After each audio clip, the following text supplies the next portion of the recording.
Mohon dijelaskan kembali hukum sholat di masjid yang di pekarangan atau halamannya ada kuburan. Bukankah di Masjid Nabawi juga ada makam?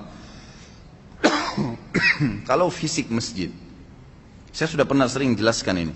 Kalau ini tempat tisu ini kita ibaratkan masjid. Mudah-mudahan tidak ada gambarnya. Jadi ini masjid, ini yang dipakai sholat 5 waktu. Ya.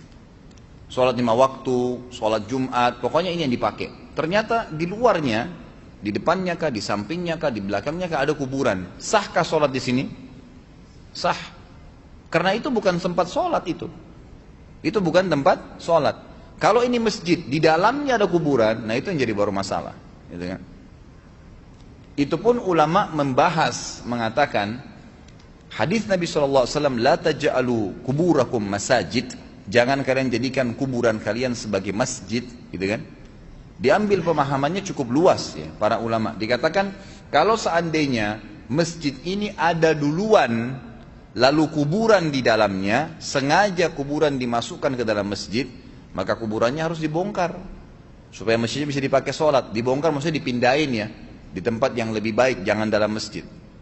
Kalau kuburan ada duluan di situ, masjidnya dibangun karena kuburan bukan karena Allah. Masjidnya harus dibongkar. Kan gitu. Baik, bagaimana dengan kasus Masjid Nabawi? Masjid Nabawi, masjid yang memang dasarnya pisah dengan kuburan Nabi SAW. Pisah. Nggak satu kan dulu. Itu rumah Nabi SAW dan ini masjid. Ya memang pisah. Nggak satu sama sekali.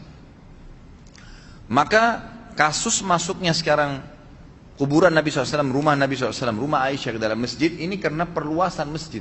Dan karena ini masjid memang adalah salah satu masjid yang akan didatangi sampai hari kiamat oleh kaum muslimin, maka karena perluasan wilayah tidak memungkinkan lagi ke arah rumah Nabi SAW, gitu kan?